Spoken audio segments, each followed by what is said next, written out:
Hi. Well, we're just starting to approach the last week of the online CAS course, and I hope you've got a lot from it so far. The interaction between you and the group activities this week was really good, and that I think is where you can get some of the best value from this particular course is higher level of interaction.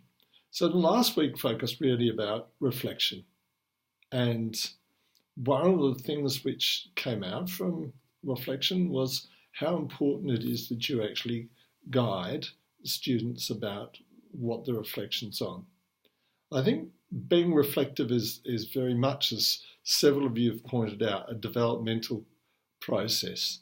And it's something which you should also model very much in the way that you give feedback to students in your normal classes, so that students see you as being a reflective person when you're able to discuss with them how things have gone in a particular lesson or a set of lessons, and also to highlight not only their strengths and weaknesses, but also be honest enough sometimes to admit some of your own.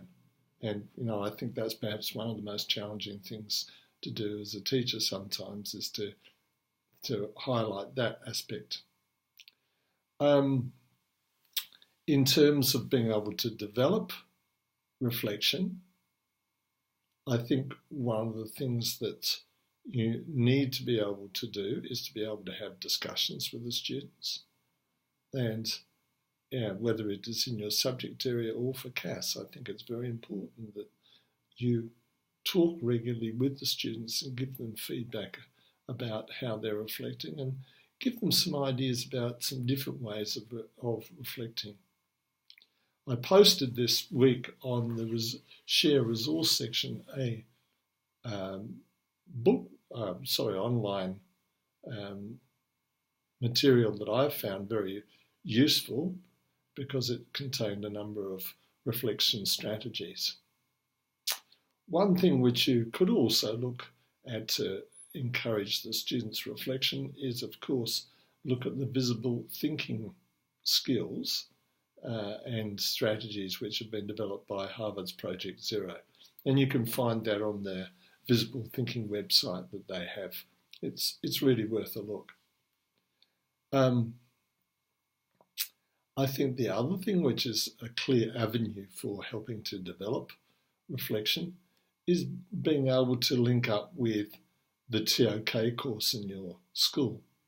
I think it's important that the CAS experiences are from time to time reflected on in TOK. And there is the possibility that students could develop a presentation based on a CAS experience they have, and particularly one which involves ethics. The last part of the week dealt with projects, and it was pleasing to see that many of you decided that the most effective type of projects would be with your local community, where there's the greatest need.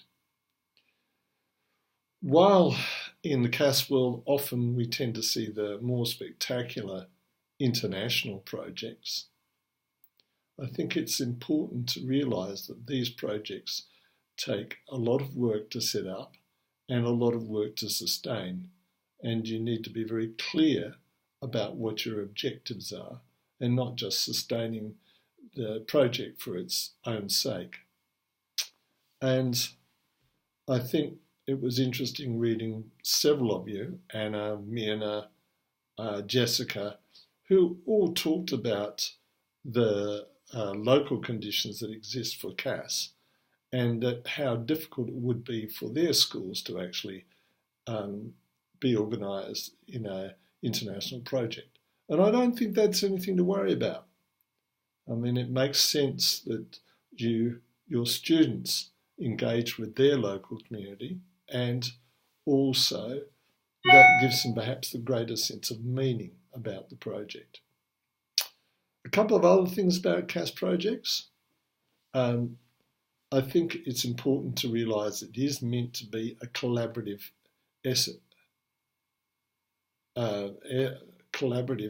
essay, a collaborative assignment, and so students are expected to work in a group, ideally with other students, and also they should be considering working with people outside of the school community.